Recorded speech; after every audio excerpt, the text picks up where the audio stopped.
updated in 2015 to Every Student Succeeds.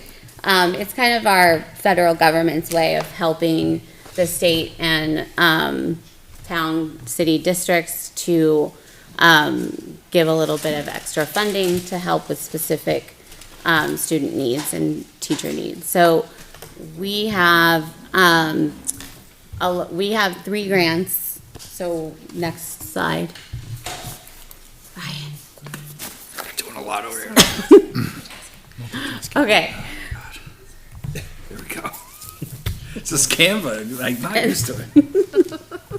Okay, so our specific grants help our district support students who need that extra boost of support, train and retain our teaching staff, and create health and safe learning environments, and really help us try to get those innovative technological programs that we offer in our district. Next slide.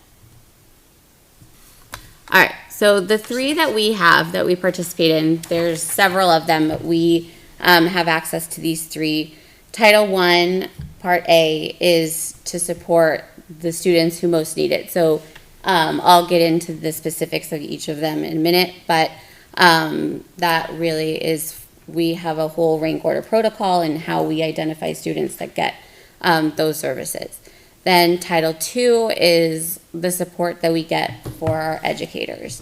Then Title IV is support for a well-rounded, safe, and engaging education. So this is where we can get more like technological innovations and things of that nature. Okay, next slide. Okay, so Title I, our allocation this year is $132,135.23.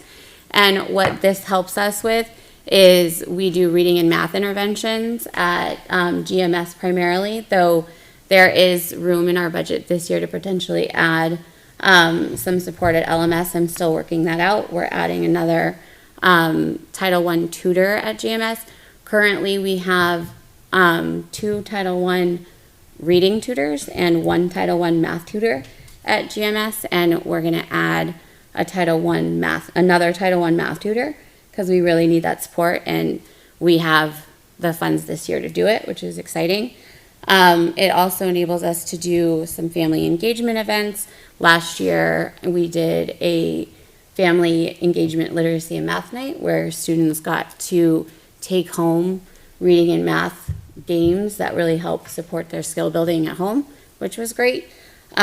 We also have some tutoring and transportation set aside for any homeless or McKinney-Vento students that come into the district, and then we get supplies and materials to help support those Title I learners. Any questions on Title I? Okay. All right, Title II. Title II is all about building and supporting our educators. This year, our allocation is $42,775.70, and that it goes towards all educator professional learning, administrator development, and teacher recruitment and retention. Questions on Title II? Okay, try to make it as straightforward as possible.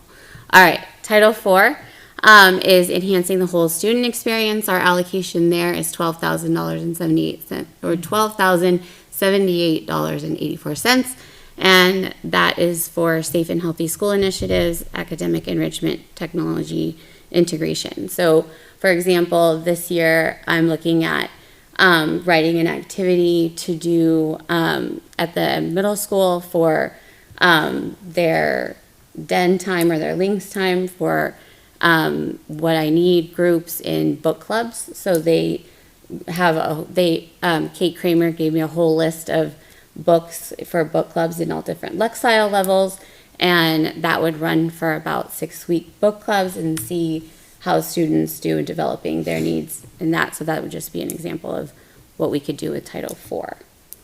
Any questions there? I have questions on all 3 now. Okay. Do you want me to finish? It's one general question, really. Okay. So how is our allocation decided amongst these? So the state has a funding formula that they look at the size of the district, your enrollment and all of that, and then they disperse allocations across the district. So they get allocations from the from the U.S. Department of Ed for each of these programs. They take some for themselves, and then they look at the pot that's left, and then they have their formula for how they allocate the funds according to district size and enrollment. So with less revenue coming in from the state seemingly every year, how are these programs impacted? So this year we lucked out and our allocations actually went up because they also look at your spending from previous years. And if you don't use your funds, then they're like, well, do you really need them? So they start cutting back. So I'm not one to leave money on the table. So we were positively impacted this year. A little bit nervous about next year for Title II and Title IV. To be honest, with the U.S. Department of Ed, there's questions on whether or not these are going to be funded. Some of the groups are advocating to keep them, and some of them are advocating to not fund them. So we will have to see. Title I existed prior to the Department of Ed, the U.S. Department of Ed being formatted, and it is part of the law. So it would take an act of Congress to get rid of Title I. So I'm not as concerned with Title I as I am with the other two programs. Thank you. Yep. Any other questions on those? Do we have any idea how much the state takes off the top? I mean, Even as they a don't percentage? really say like what their formulation is, because they provide some, like, for example, they have this bridging the gap in the 603 initiative, which provides all kinds of literacy training to schools and things like that, and that comes from grant funding. And so I don't know what their formula is. Okay, so we also are obligated to provide equitable services, and what that means is if the LEA has any private schools in the district, then we have to share with them the grant funds, because we have students that go to those schools, so we need to make sure that we provide equitable services to them. So it comes in consultation with me. I talk with the private schools. For us, we have St. Francis and we have Tabernacle.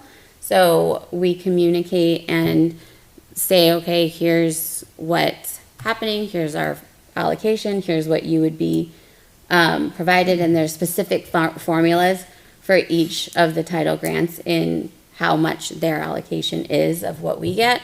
And then they decide if they participate or not.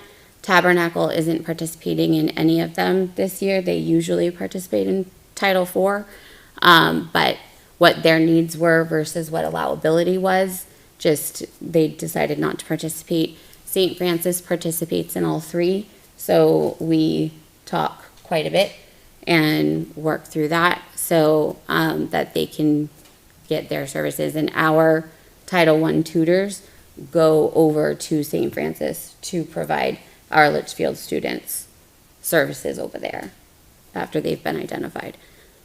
Any questions on equitable? Are we on the hook for any audits or any accountability back to the state for receiving these funds?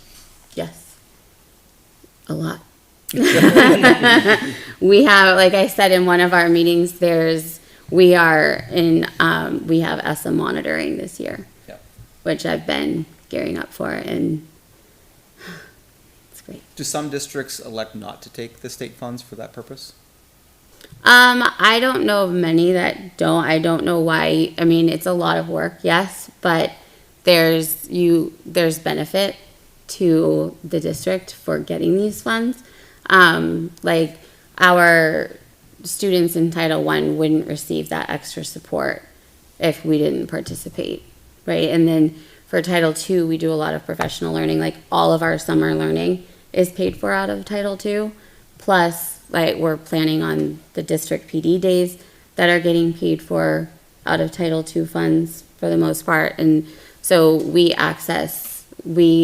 have more opportunities than we would if we didn't participate. Any other questions? Nope. Thank you. All right.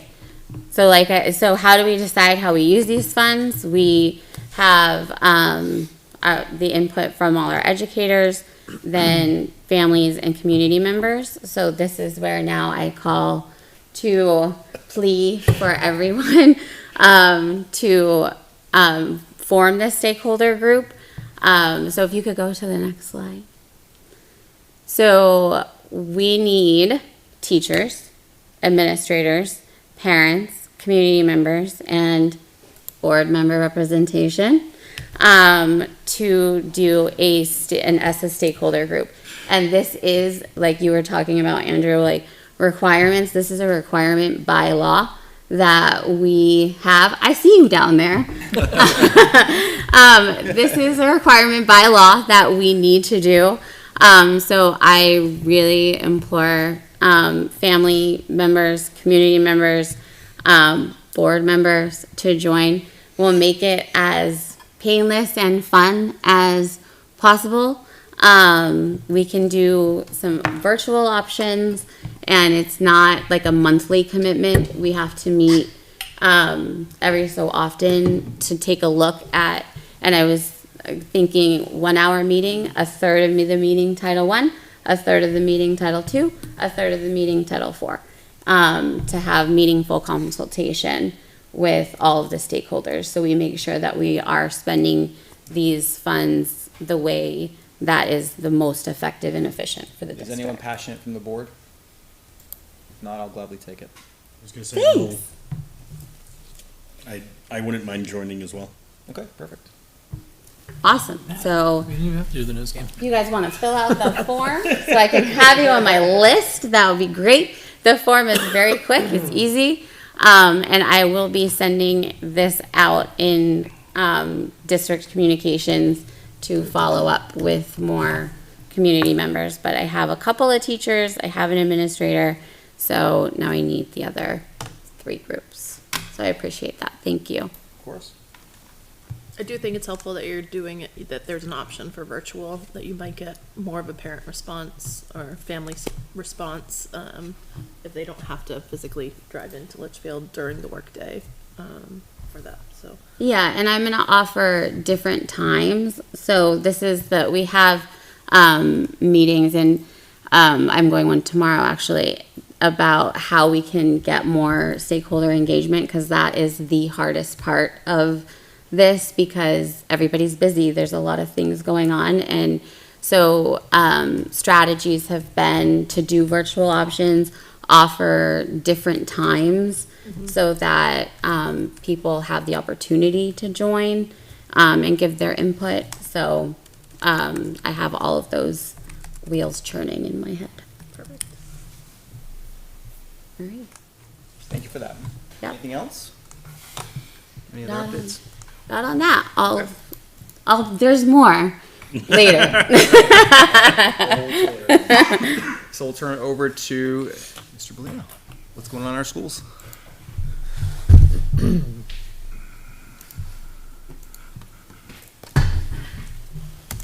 we got. So this is just what's going on for Cape Fall sports. Girls soccer ended their season early with a loss to Raymond. The boys soccer, they won against Hollis Brookline. It came down to a penalty kick shootout. So that was kind of a nail biter on that one. Not kind of. Football plays Monadnock this Friday. It's going to be a big game. It's going to be a fun game to watch. And then volleyball lost to Milford, so they kind of ended their season early as well.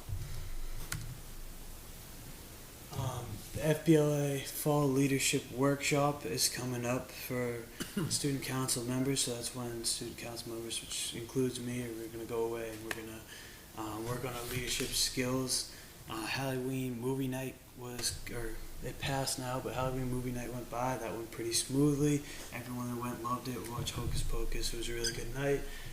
Red Ribbon Week, we're coming to the end of Red Ribbon Week now, which I believe all the schools participated in. We had Spirit Weeks for it, which for those of you who don't know, Reverend Ribbon Week is basically kids or adults or schools speak out against drugs and kind of work to prevent it.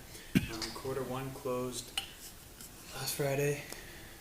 Yeah, quarter one closed last Friday the 30th. That's when the grades were closed. Yeah, so basically we get kind of a reset for quarter two. And then the Cal Turkey Trot happened November 1st. I couldn't attend, I'm injured, but I heard it was good. We had a lot of attendance there. Now this is the current events happening in Campbell. You can see it kind of goes past events down to current events. Apply New Hampshire Day. I know that was on the slide last week, but we just want to go back to that because it worked out really well for all the kids. You know, we got free applications to New Hampshire schools and we could apply for free, and it was a great opportunity for people to go. The Cal Turkey Trot, obviously I already talked about that. That went pretty smoothly.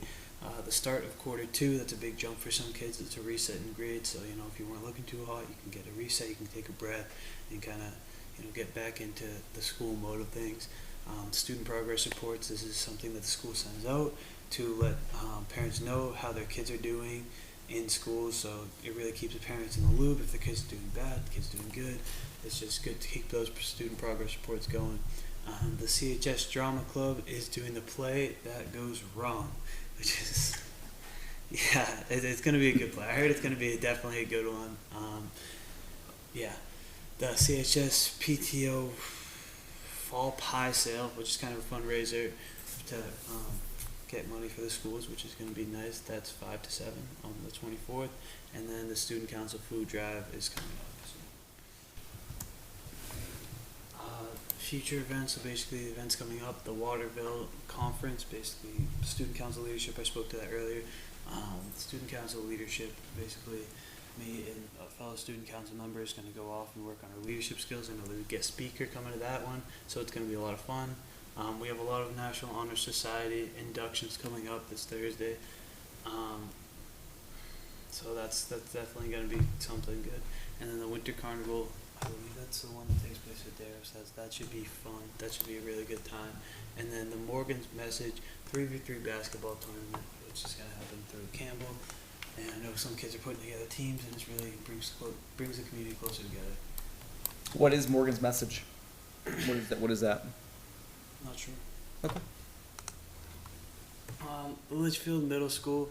So this is what we got from the Litchfield Middle School. They sent us an email and all this stuff. They're gearing up for the Thanksgiving food drive, and they're working with Campbell along with GMS to help boost those numbers there. Obviously, we're coming to the end of Red Ribbon Week, and this was what they did for their Spirit Week. So they had Drugs Are Despicable, so kids dress up like minions. Drugs Are So last year, which is the Decade's Day. Lay off the drugs, the Hawaiian clothing. Team Up Against Drugs, sports gear, and wearing Red Ribbon to celebrate the week. So I know Campbell wore, we had Red Day and events going on all week, which is really fun. They also ended the Penny War, which you guys remember, kids were bringing pennies for a fundraiser, bringing $1, you take it from the grade. So they ended the Penny War. 5th grade ended up bringing in the most pennies, but 6th grade came out on top with the most points. They were able to donate $1,100 to the Dana-Farber Breast Cancer Research Foundation. Fantastic. And then GMS, same thing, we got the email and kind of formatted it here. PTO Pumpkin Fest is October 24th coming up, so that should be a lot of fun. The 43rd Annual Scarecrow Jamboree and parties were held on Halloween, which was awesome. A lot of kids participated, and I saw a lot of good scarecrows there. The book fair is going to be held during parent-teacher conferences and library classes for the kids. That's going to be the November 5th through 10th. And I know some student council members are going down to help out with that, so they should have enough helpers there. And then the GMS Wall of Heroes, which is newer, was put up November 2nd and will stay up the entire month of November. So that's to honor our vets, like in the town. I believe we have 200, maybe more vets in the town. Veterans Day Assembly is November 10th. And the 2nd grade will be visiting the Wells Tree Farm November 18th and 20th. I believe that's it. That is. All right. Lots of exciting things happening in the district. Yeah. Any questions? Appreciate the update. Thank you. All right, shifting gears into community comment. This is the first of 2 community comments on tonight's agenda. Seeing nobody in the audience this evening, I'm going to close community comment and we'll move into correspondence. Thank you. On October 17th, Jan Sullivan emailed the board circulating the draft October 15th public and non-public minutes. On October 21st, Anna Marati emailed the board requesting to run an additional manifest. Due to there being 3 weeks in between our meetings, there was responses from Mr. Cutter and then Anna Marati. On October 22nd, Anna Marati circulated 4 manifests for our review, which included 2 accounts payable manifests for live checks and EFT, as well as payroll live checks and EFT, and there were responses from Mr. Cutter and Miss Anna Marati. On October 23rd, Julie Darling emailed the board providing an update on the construction management bid and requesting the board come in for signatures on the updated DOE 25 and MS 25. On October 23rd, Danielle Peckham emailed the board inviting us to attend and judge the GMS Scarecrow Jamboree. On October 27th, Jen Grantham emailed the board circulating the link to the 7th grade news show's Linkscast, and there were responses from Mr. Polanski and Mr. DeWitt. On October 28th, Brooke Roman, a student, emailed the board providing an update regarding the CHS Student Council movie night, which we just heard about. On October 29th, Julie Darling emailed the board circulating the budget folder for the draft FY27 budget. On October 30th, Anna Marati emailed the board circulating the accounts payable manifests, which were live checks and the EFT. On October 30th, Christina Harrison emailed the board inviting us to attend the dress rehearsal for the play That Goes Wrong on November 12th at 3:30. On October 31st, Renee Burgess emailed the board circulating the draft November 5th school board agenda. On November 4th, Anna Marati emailed the board circulating the 403B manifest. And on November 5th, Mr. Cutter emailed the board circulating his budget analysis file for board consideration. And that, as far as I know, brings us up to date for today. Well done. Thank you. All right, turning it over to the superintendent. Yep. First thing is just follow up on our critical incident mapping that we've been working on. This is a link to the proofs.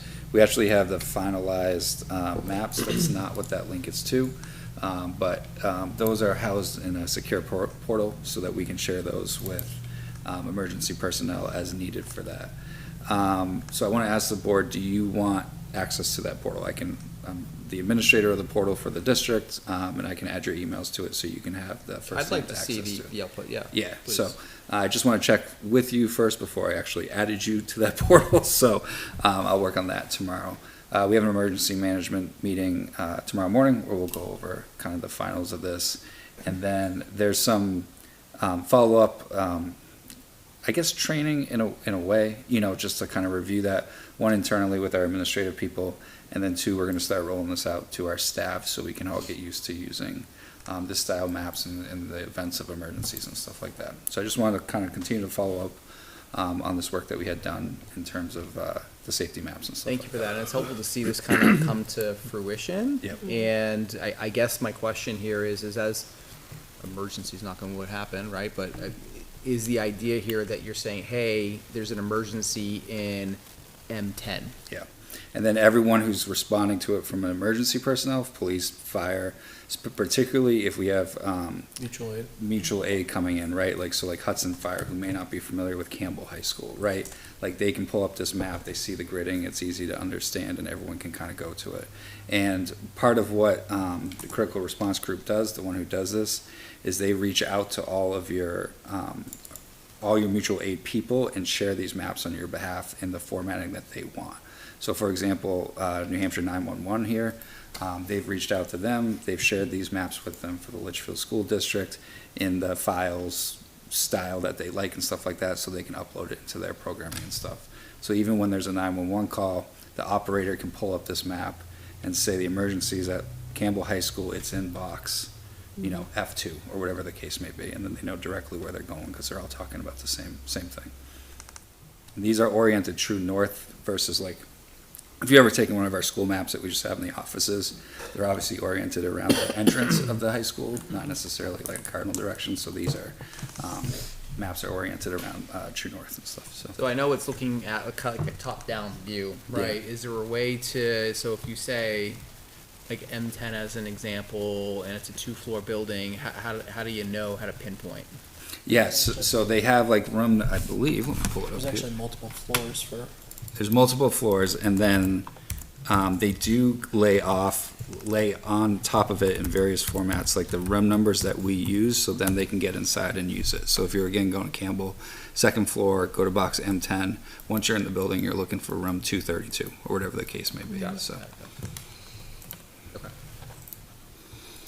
Things you never want to use, but are glad you have if you ever need to use them. It's readiness, right? Yep. Yeah. That's what it is. it's good. A lot of New Hampshire schools are shifting to this. They're really targeting. They target Massachusetts, and now they're expanding up north, and so now they're targeting. Makes Like when sense. they were doing our walkthroughs and stuff for this, they had spent the day before at Salem, and they were going back to Salem the next day and stuff like that. So I think our local school districts around us are starting to do this as well. So Okay, Smart. thank you for that update. Yeah. All right, everyone's favorite subject. budget. So I know we're meeting tomorrow night, so we won't get into all the nitty gritty of the budget because that's tomorrow's and next week's presentations. But just a couple of preview things. So the first bullet there is our enrollment projections. We obviously update that every year based on the information. The second bullet on that is the details. It's an Excel document, so I'm actually going to bring you through that first to kind of explain how we get our enrollment projections. These are projections, I can't stress this enough, like they're a best guess attempt at what we're going to have for kindergartens and for our grades next year. So that second Excel document, first thing is just, this is the live births to mothers in the town of Litchfield that register as being residents of the town of Litchfield based upon the New Hampshire Division of Vital Records. So you can go, that is public information, you can go to that link right there and find the information for Litchfield. And we try to adjust this year a little bit. The next actually splits it out by our school year policy of how we register kids through kindergarten. We have a September 1st registry date, and then kind of swinging over to August 31st. It's not exact science. People can have their kid come back or go early a little bit. And then the third tab just broke it down to the number of births that we had associated with like a school year, if that makes sense, right? So this school year is school year 25-26. Our kindergartners were most likely born in the window of September 2019 to September to August 20th. August 2020. Yeah, gotcha. Next year, 26-27, the vast majority of our kindergartners will be students who were born between September 2020 and August 2021. So we're trying to look at that window of kids. That's a slight adjustment of how we did it last year to be more true to the school year. And then the last slide there is the ratio of kindergarten students to births. And this I just want to draw people's attention to because this is where it's not critical, but having a smaller town, it can be tricky to do these type of projections. I'll point to you to school year 23-24. There was births in Litchfield was registered as 41 kids, and we had 83 kindergartners that year, so more than a 2-to-1 ratio of actual kindergartners to births in the corresponding year. So obviously that throws off any kind of projections you're doing because you have a huge number there that we're doing it. So last year we looked at the mean or the average to how we try to do our projections. Using that, we start with 18-19 too. By the way, that's the first full year kindergarten year in Litchfield where the numbers kind of change from a historical standpoint. The average gave us too high numbers, I thought. We projected higher than what we actually ended up this year. So we looked at mean. We looked at the mean if we discard the high and low, and then we looked at the median value. As we looked at these ratios, median seemed to make the most sense because it's the middle value, and it kind of discounts maybe some of those higher projections that you have. So we use that 1.3 kind of ratio number to project out kindergartners for next year. So getting back to the first tab there, enrollment projections. That's where we're projecting out. It's small, but hopefully you can zoom in there. Where we're seeing with our 26-27 projections, we are, projecting 82 kindergartners next year. We projected 79 for this year and only ended up with 63, so we'll see what we actually register for. And this is adjustment from what we thought. We thought we were going to get the bubble next year, but it looks like maybe that COVID baby bubble is still a year away from when the birth actually happens. So we'll see where we at. The middle school and high school, we were pretty accurate with, we had slightly more high schoolers, and that contributed to, it seemed like kids who left for private school came back to Campbell, more so. A couple move-ins, both middle school and high school, well, all schools, essentially, but that kindergarten projection is what we're trying to fine-tune and see what we can get to, but that's what we're using for enrollment projections. As part of the GMS work, they're also doing an enrollment projection for us as well, so it'll be interesting to compare ours to theirs once we have that from them, so. Any questions on that? It's a shot in the dark. It's a mathematical shot in the dark, but it's still a shot in the dark. I mean, essentially what you're projecting is it's gonna remain relatively flat in terms of total kids at the district over the next few Yeah. years. Yep. You're gonna see little ups and downs, but, you know, you're gonna have about the 400-ish kids, you know, in the elementary school range, and that 340-ish range in the middle school and the high school with the 4 grades kind of moving forward, so. All right, thank you for that. General budget update, just to summarize, again, we'll start going into greater detail tomorrow. Our proposed budget's up about the superintendent's proposed budget, that's the round that we're at right now, what we present to the school board, is up 1.47% off of our current budget right now. Just to remind everyone, we know it every day, we're in a default budget, so we're proud of the work. I'm really proud of the team, getting kind of the budget together, they were kind of told, try to come in as flat as possible when we were coming in with proposals and stuff like that. And I'm proud of the principals and our various directors who came in with good budgets that respected kind of our financial position right now, both in terms of from a societal standpoint, from a town standpoint, from us looking at potentially having the LEA contract as a warrant and potentially a GMS project on the warrant. So I think turning over a budget right now that's up about $397,000 and that 1.5% to you, the board, to do your work, I feel good about the work that we've done. There's certainly room for discussion. I expect that, right? Like, you know, particularly one area is technology. With a new technology director, we didn't want to necessarily handcuff him too much. We want to know what his true feelings are on our needs in technology for the district with a new set of eyes. So we kind of left a lot of his budget untouched. I would be surprised, and he knows this as well, if what we have for technology stays at that exact number through this process, because he has some really good ideas and he wants to make people aware of it, but maybe we stagger some things versus taking it all off right away. But we want to be transparent with those technology needs that we have in the district and talk that through in the budget process. And also if there's opportunities in this current year, or we do have a reserve fund connected to technology, start connecting the dots with all those things for people. The other two big areas that are doing an increase, one is a severance. We have a lot of people putting in for severance for the first time. That's a natural thing. We have some staff that are getting close to retirement age, but that first kind of balloon payment that we have to budget for usually is pretty significant, you know, and that's going to make a big swing on this. It's a contractual obligation that we have for retiring staff. As a district, we have a good system, right? You raise it once, and as long as the warrant passes related to it, you put it in your reserve fund, so when the time comes for someone to choose to actually retire, you have the money in reserve to pay for it, but you got to raise it in the first place. So, we saw 3 additional requests to start that process. That doesn't mean those people are necessarily leaving, but to start that process. And the big unknown, health insurance, right? Like, we'll see. It's on everyone's lips. How are we going to deal with health insurance? So we've estimated in our budget a 15% increase. That's what we've put in right now. That's higher than any of the past 5 years that we've had in the district, but considering we just paid out a $430,000 assessment, we thought it would be best if we estimated higher on what our rates are going to be. So what did you say the estimated increase was? 15% is what's in the budget.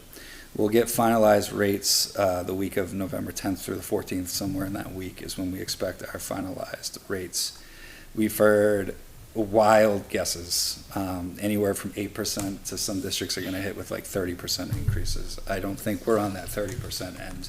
We're a smaller district that's in better shape than others, I guess we shall say, how else to put that, but then again, that's all subject to districts not leaving. Yeah, all that stuff. School Yeah, care, so- because they could have to re-rate everything if that's the case.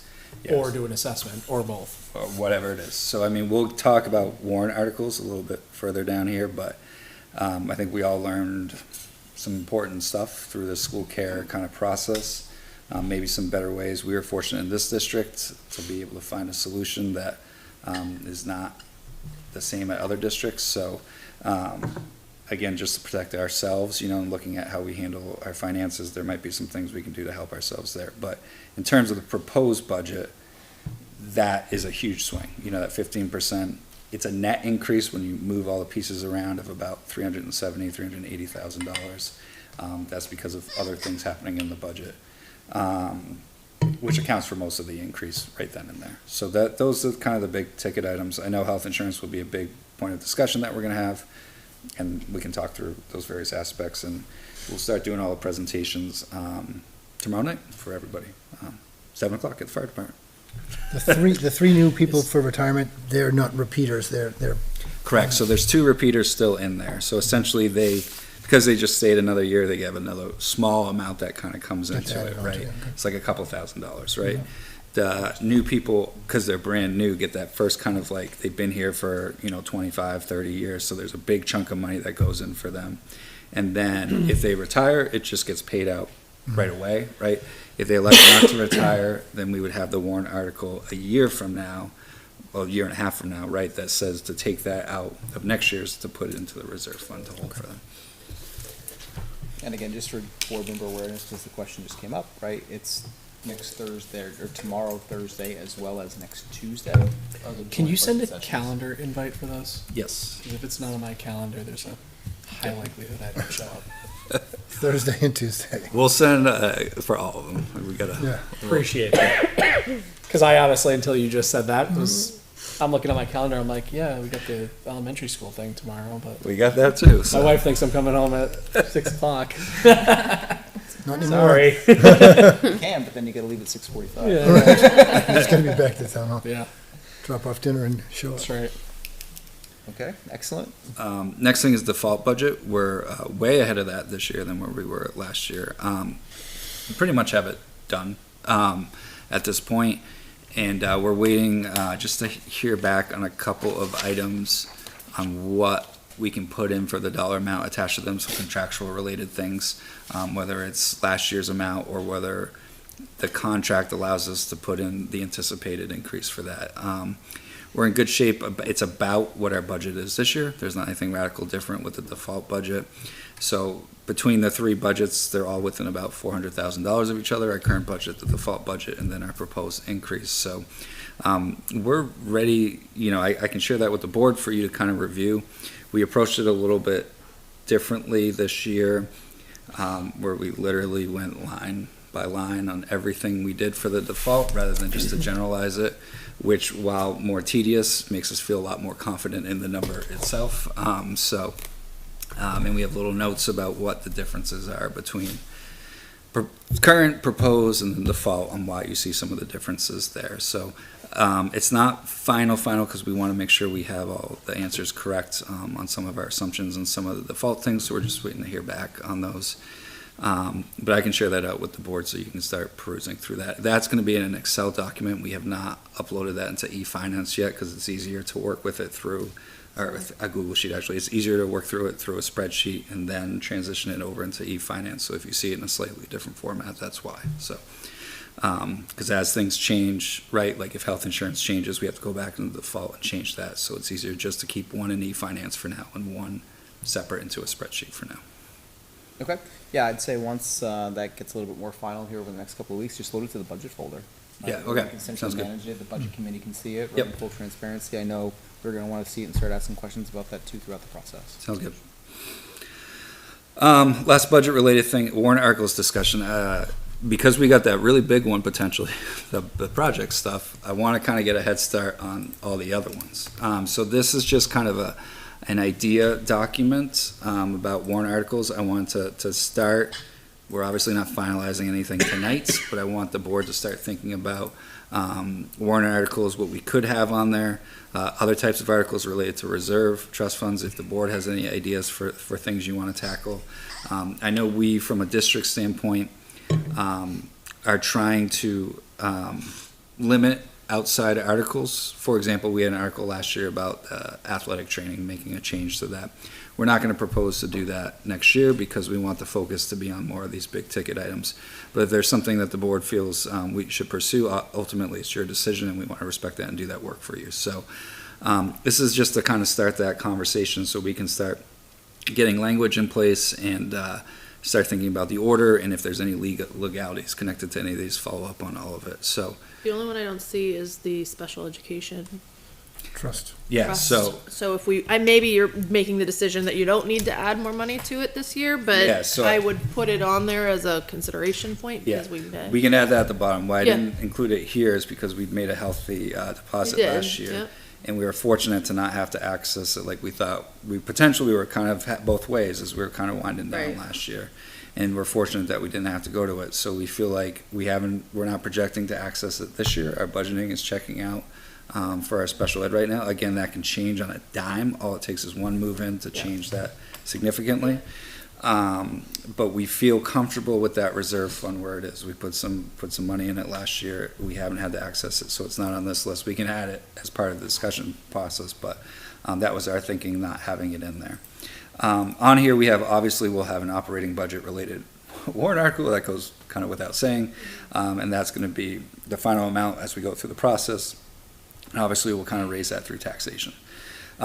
Two hopefully likely articles is one connected to the LEA contract, and obviously there's an accompanying article about special meetings if that fails, and then hopefully one connected to the GMS project. We'll talk more about that later in the agenda, but likely that there's an article related to that as well. LEA would be through taxation. I don't see us doing GMS any other way but by bonds, so that would be by the bond. And those would be two likely articles that we would have. And just for your awareness, if you bond, I do believe it has to be the first warrant article. Yeah, it does. Yeah, so you have to lead with that one. We'll talk some more about that too. We met with the bond bank yesterday morning and got a bunch of information, timelines, processes, and stuff. But we'll save that also to GMS project coming up. And then reserve trust funds. This is not all of our reserve trust funds, as Heidi just mentioned. The special ed one is not listed here. But they're kind of listed in kind of priority. Like we should lead with the employee benefits one for no other reason because of that severance piece where you need to move that money if people don't retire over to the reserve fund to do that. What we would move right now from severance from people who did not retire and are currently teaching right now who had previously said they might, it's a total of $4,725. That's it. Now I put there a plus, and this is what I want people to think about. We took care of school care through different avenues there, but one of the options that could have been used, didn't have enough money to do all school care with this anyways, so whatever. But this reserve fund would allow us to, we would be able to access that money if an event like that happened again. So obviously we haven't done any planning and put any money away in that reserve into this fund for that purpose. Thus far, this reserve fund has been used specifically for the severance piece of the employee benefits, and it's just a system that kind of goes. But this reserve fund does have more flexibility to it with what you can use the funds for. So I'm not advocating one way or the other, that I want the board to start thinking about this though. One of the things you could do is we could try and put a month's worth of health insurance premiums in that account. So if another assessment came, we could access that money from that account to pay for that. I'm not saying that's the right move, not right move yet. I don't know, but before, I think we were all thinking this account is solely for the severance, kind of moving in and out, where there is more flexibility of this, and we just experienced a situation that may warrant why we want to look at this fund in a slightly different way kind of moving forward. So if the board would like to think about that, again, as we look at healthcare options, maybe there's a way to protect ourselves by putting some money in that reserve fund as we look at different healthcare options in the future and stuff like that. But we have time to think about this warrant article, but that could be a place where we go beyond just the benefit money and put additional money in to protect ourselves against some of these health insurance situations that arise. So just food for thought. Okay, thank you. Next one, capital improvement expendable fund. We worked on this last year. This is with a target to the CHS roof in 2031. Last year we started with 375. We ended up doing 250 on the warrant. So for just purposes of discussion, probably some amount related to that might be wise to do again this year. That was our kind of goal when we talked about this last year. In this previous year, we did it solely on taxation. And we always have the option to use taxation or underspend for end of the year fund, that kind of shifting money at the end of the year to take care of this warrant article. So I'd recommend us doing something. We can talk about the avenue, which way you were. This year, there might be benefits to not doing it through taxation because we're going to tax people potentially on those other big ticket items. But if we want to be consistent to how we rolled out this warrant article last year, that was done by taxation. So that something we could discuss in more detail as we go through the process. So if it failed as on the warrant, could we then use underspend at the end of the year, or no, is that You no gotta means pick how you're nothing, gonna right? do it. Yeah, you gotta pick how you're doing it in the warrant article, either taxation or underspend. Or you could try two different warrant articles, one that does it one way and one that does the other. We tried that last year. The taxation one passed, the other one didn't, interestingly enough. But you gotta pick in the warrant article what way you're gonna approach it, so. But we don't always have to do it the same year after year, if that makes sense. The next one is the building and repairs one. It is not solely for this purpose, but since I've gotten here, we've been using this for GMS related work as we look at GMS, because this is new construction and or significant renovations is what this fund is for. I don't want to get into all the details about this, but as we look at the bonds and I'm going to summarize this. You can use underspend, put it into this account, and then pull that money out to pay your bond in future years, right? So you have to do it a couple years in advance. So if we were to put a warrant article related to this and say it was up to 250 from unassigned at the end of the year, right? You would put that in, you would then transfer that into your trust fund. It wouldn't offset the next year's building payment. It would be the second year you could budget that you would pull out that money from the reserve fund and then decrease the amount you have to put in your budget for that bond payment in that year. So that's an avenue we can do to look at efficiently using unassigned fund balance at the end of the year to directly try to lower the cost on the taxpayers, because we've already raised the money on the taxpayers of what we're budgeting and raising for them in future years. We can walk through that all in more detail, but that might be a helpful trust fund for us as we kind of move forward with the GMS stuff, to kind of always try and stay ahead. Any extra money we have, we're immediately putting towards the project to try and lower it in future budgets and stuff like I that. agree, it gives us options. Yeah.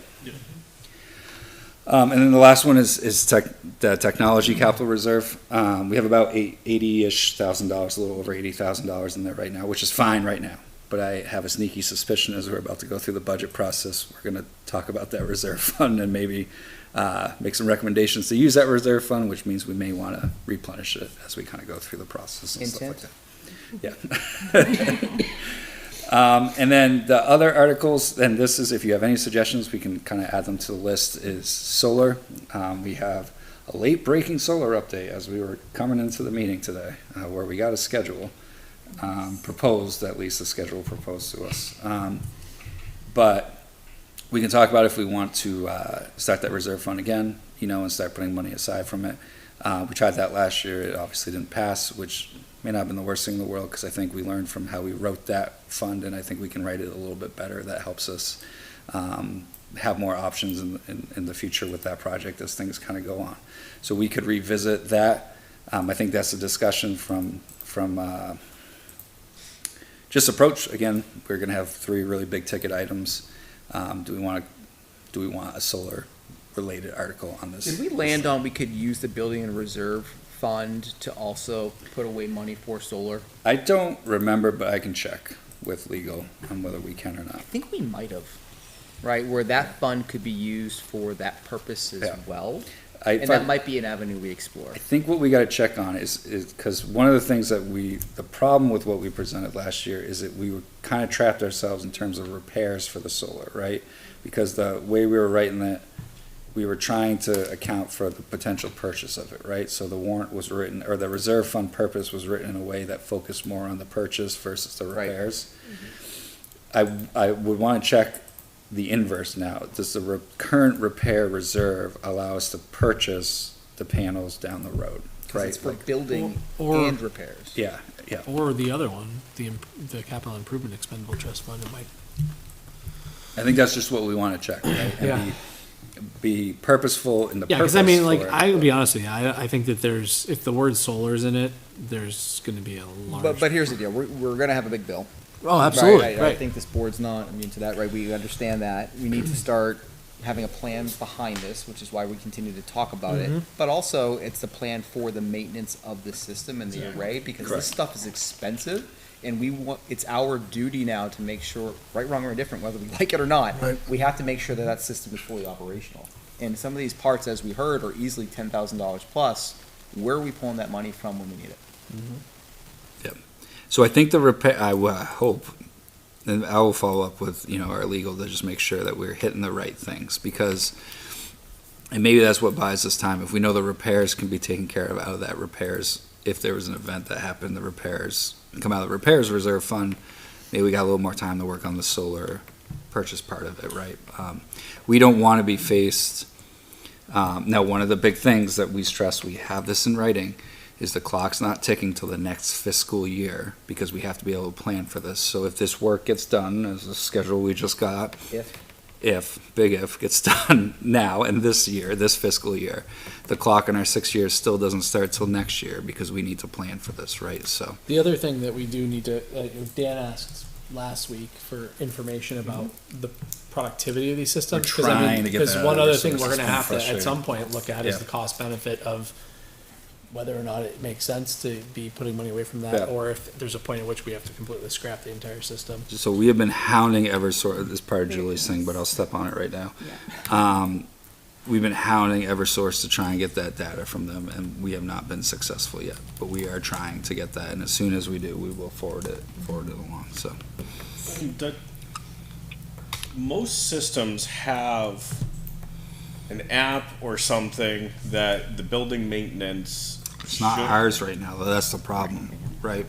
Like, it's technically case, so we don't have that app, right? Like, we don't have the access to it. Yeah, so. But there's gotta Like Kay does. I mean, there's also a It's gotta be meter. monitored. We can show you the, like, system, and if it makes sense. Right, well, yeah, no, You know? I just, most of those systems have a way to report that, right? And whether it's Eversource or whether it's K, right? We should be able to get that information. And I did see the note that you guys are working on it, so I appreciate you guys looking into it and moving forward, trying to understand that. But to the same thing that, Andrew was pointing out, it's not just the repairs, but it's continual maintenance, right? It's, the panels are at an angle, but they're not vertical, right? So they got to be cleaned to maintain operational efficiency. You have 488 of them up there on that roof, right? So how often? So there's maintenance, there's labor hours, there's stuff up there. 880. What? 880. Oh yeah, it's 488 kilowatt hours. I looked at the documents enough. It's a little index. But but it's also stuff like maintaining the temperature of the battery storage system, right? What so- battery storage system are you talking about? The one that's coming in, supposedly. The But they- factory that hasn't been built yet? All right. Preliminary production activities. Bear here, guys. Yeah. Yeah, I mean, I guess it's just, I don't wanna make it sound like we're gonna blanketly budget for something, no matter what the cost is. At some point, we will have to, we'll have to continue to monitor the cost benefit of it. I mean, I would assume that the benefit should outweigh the maintenance costs of it, otherwise they would have trouble selling these, but Yeah, it's. you never know. Okay. So we could do that. So we left that kind of as an other article.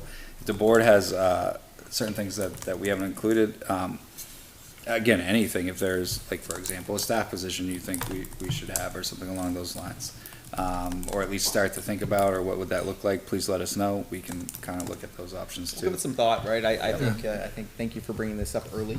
Yeah. Right? I think this is super helpful. Just my personal opinion is I would like to keep it small and. That's how we felt as it, limited as yeah. possible this year. Yeah. I think the town's gonna have a lot.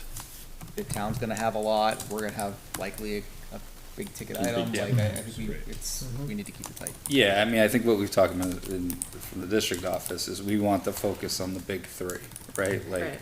operating, teacher, building. And that's where all of our energy wants to be. That's how we want to connect the dots for people and how those three things are related. And like, this is it. This is what we need. We're not putting anything else out here. Like, we're doing direct. This is what it is. So, Okay. Thank you for that. so that's that discussion.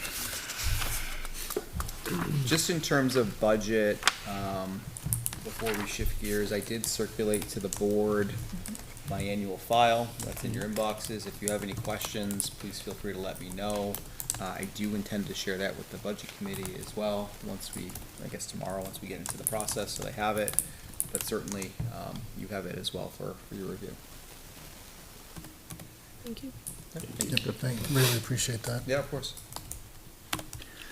Next, I want to talk about EFAs. This is kind of an evolving, I think, issue. I don't know if I'm going to use the word issue. It's an evolving thing, though. If you're, the education freedom accounts in the state, you should be all familiar with those.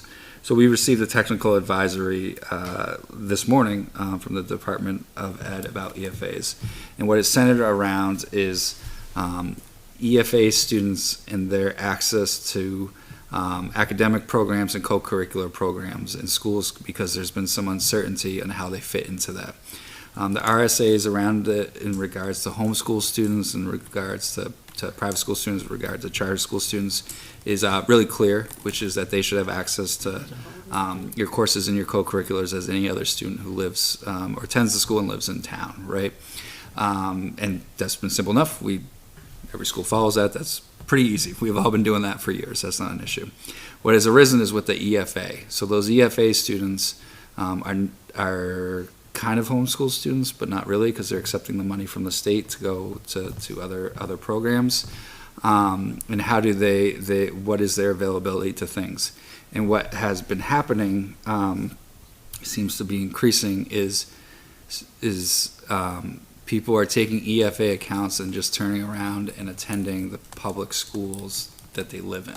So for example, you could have a student who lives in Litchfield, has unenrolled and has decided that they're a homeschool student, has now accepted an EFA and is turning around and attending and taking classes at, say, Campbell High School, right? So they've received the money from the state and declared themselves a homeschool student, and as long as they're not a full-time student with us, like, they can take that money and we're not seeing the money, right? And they can use it to whatever purpose that they are. So there's been some questions about, like, hey, this seems like double dipping. Like, what is it? So we asked the DOE. When I say we, the collective schools in the state, it's been a topic in education circles for a couple months now. Can you help us here? What are we supposed to do? This feels inappropriate in some shape and form. So they've been working through a technical advisory, which we received this morning, which essentially says that that you can allow that to happen, or you don't allow that to happen. You can develop a policy. Ride that fence. It actually is a helpful, I'm not giving enough credit. The TA was actually very helpful, because what it says is that districts can develop a policy and a set of procedures on how to handle these situations. And if they choose to charge EFA students to take courses at your schools, you can do that, right? You don't have to hold them to the same, you have to give them the access if it's available, but you don't have to hold them to the same standard as you would a traditional homeschool student who has not taken the EFA funds, right? So that's a discussion. We're going to have to develop a policy related to that and a set of procedures related to that. New Hampshire School Board Association, we'll see if their tune changes now that this advisory has come out. Previously, they were not starting to write a policy related to this. They were holding off until there was a technical advisory. We got that this morning, so we'll see if the School Board Association now will write an accompanying recommended policy related to that. If they do, great. like a lot of stuff we'll do, we'll take that sample policy and then apply it to our situation, and if it works for us full stop, we'll use it. If we have to make adjustments, we'll adjust and go through the policy process. If they don't write a policy with it, and we have policies that are our own, we just did the seatbelt policy, there's no New Hampshire School Board Association policy related to that, for example, I would recommend we write our own and establish guidelines connected to that. We don't have to overthink this. What I think makes I'm going to use high school as an example, and we can drill down to the other schools from there. We have a tuition to get to the high school. We use a round number. It's about $18,000. It's a little bit more, but tuition is about $18,000. You take the 8-period schedule we have at the high school, take the 18,000 divided by 8. That's the cost of a credit course here to take one at Campbell, right? And then that would be our kind of procedure. If you want to take a course at Campbell, it's going to cost you $2,500, right? In theory, that EFA student can take that money they use from the state, now pay that money to us to take said course with us. At some point, it's not going to be cost beneficial to do that. So if you live here, you might as well just enroll back in school so we can get the adequacy aid connected to you back. So that is all unfolding right now. I don't know if the board has initial feelings on it. I mean, again, my recommendation is work on a policy and bring that through the process, see if there'll be a school board association one. But if you're a hard, like, no, obviously we won't. I have a feeling you're not gonna feel that way, but just, Can we mark up a per credit? could you mark up? Yeah. You can't You- actually, Yeah. it says that in the. Yeah. Beautiful. Yeah, because not only that, right? I'm thinking the overhead to process that. Yeah. Right. Yeah. Just the overhead for in my world HR and the BA to go on and say, yep, we're accepting you here and here, right? But then there's overhead for security and IT concerns and everything else, right? It's like you're only allowed on campus when this period's supposed to be, right? You just don't want someone hanging out on the football field all day and stuff like that, right? So I'm not a hard no, but I agree with Matt. Like that, we should look at what that cost should be. I'm not opposed to it either, and that's a good point. Is this a real issue here in Litchfield, or is this Not a significant is this a issue. potential like just Could be. planning? We certainly, it's such a small number, I don't want to say specifically what we are, but we do, this is a thing here, Okay. right? It is not the same numbers that other schools are experiencing, like a Manchester, for example, right? They might be hitting triple digits of kids that are doing this, right? So like it is a significant financial thing for them. It is not moving the needle a ton for us. Now, we have plenty of kids in EFAs, plenty where I mean like there are kids in EFAs, it's not like zero, right?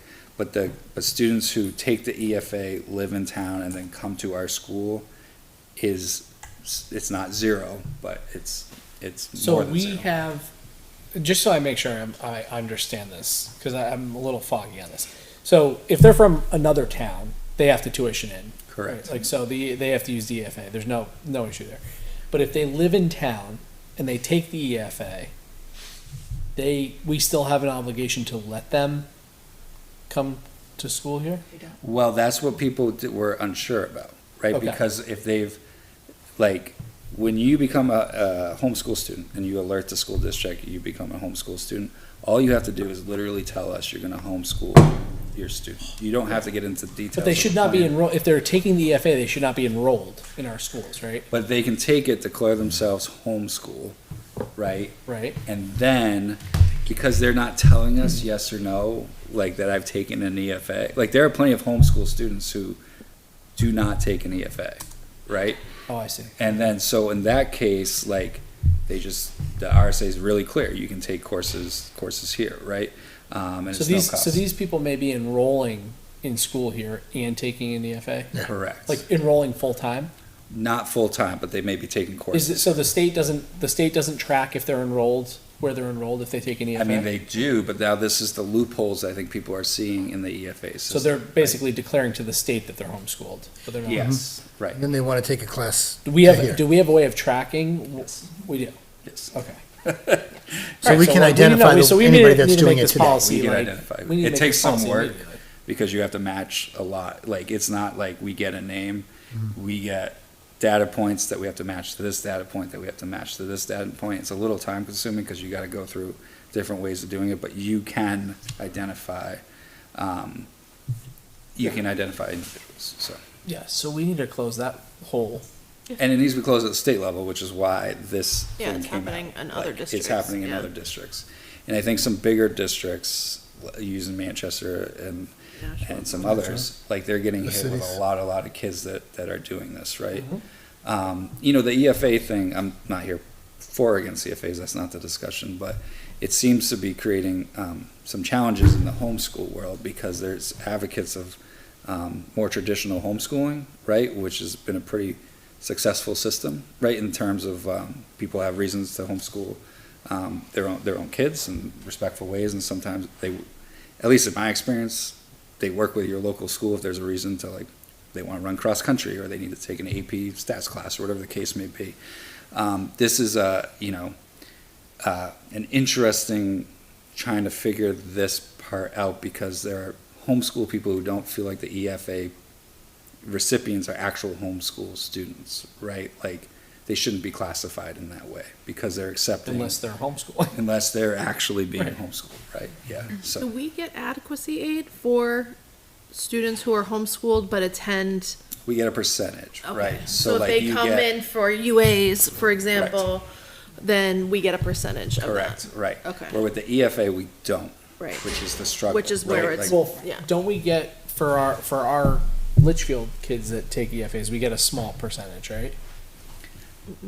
We get nothing? I don't think we get anything. We get nothing. No, we don't. They did a whole statewide meeting. I was up in Lincoln I thought on we were getting Friday. like 20% or something. Yeah, I was up in Lincoln on Friday with the statewide meeting and they did a whole presentation We're not on in our this advocacy. topic. And it is a huge statewide problem. And the Homeschool Coalition is actually pretty upset about this whole thing because things are getting very muddied in their world because of it. So they're really trying to get things untangled between the two pathways because they're different pathways. Because there's a group So- that's serious about homeschooling, and then there's a group that's trying to use this as a, So it sounds like the board's interested in at least seeing and reviewing a draft policy to see what that comes to Yeah, look we'll like. see what Absolutely. NHSBA, Yep. if they are going to come out with Yep. something, because that would certainly be the easiest avenue for policy, but if not, I think we Then we can. got, we can I know start there with are, like, this changes as everything in our worlds right now are changing like a lot. When I was in superintendent's meeting a couple weeks ago, the indication we got was the School Board Association was not gonna write a policy because because of the lack of technical advisory. And so I know that some of the larger school districts were starting to work on a policy that any district could use, right? But like, the most affected districts wanted to make sure it was working for them first, and since we're smaller and not as affected, we were, update us when you got it, right? And then, but now this might change because we were not necessarily expecting this TA this morning, and we got it, so, and it, kind of is what we were hoping it would be, so that might put some confidence in the School Board Association to write a sample one now, so. Yeah, I guess the only thing I would say is, just top of mind, like, I'm curious, can we, like, make people certify when they enroll? That is something that's been discussed, whether we can make that like a box. Are you selecting it? Are you utilizing an EFA? Right, to- to- and then I would be very inclined to charge more per credit. Now, one of the things we gotta work through is, and we may wanna look at different scenarios, right? Like, because an say there's a student who lives in Hudson who has an EFA, nothing stops them from asking to go here, right? Like, would we charge that student Normal differently? Right. well, look, And it's those are the normal, it's things. normal tuition unless you're trying to do it on a per credit basis, Right, and then you and I pay think more per that's, credit. those are the things we just gotta talk through with Yeah. this and policy. but we have that back and forth with Hudson anyway, right? Not necessarily homeschool kids, but kids that are here and going over there. We right? have, pay them. yeah, they're good, they're not, maybe not the best example, because we do have that kind of, some of our Cooperative kids thing. take here, may take a class there and so on and so forth. We have some agreements with them, yeah, so. All right, tell us about Governor Ayotte. Yeah, so Governor Ayotte and Commissioner Davis came to Campbell High School today to do Oh, it's a today? visit. Yeah, it was awesome. Really proud of everyone who kind of participated, the administration at the high school for organizing everything. Our students were excellent. We had some students speaking for them. They handled themselves really well. They shared their true feelings. They don't love the cell phone policy as it is, but they were respectful and, you know, engaged in good dialogue with the governor. You know, like they weren't like angry about it, but they were sharing some of their frustrations with it, you know, but acknowledging like some of the good about it. So it was a good discussion. You know, we took the governor and the commissioner on a tour, and I'm just really proud of how well everyone represented the community, the high school and the schools in general today.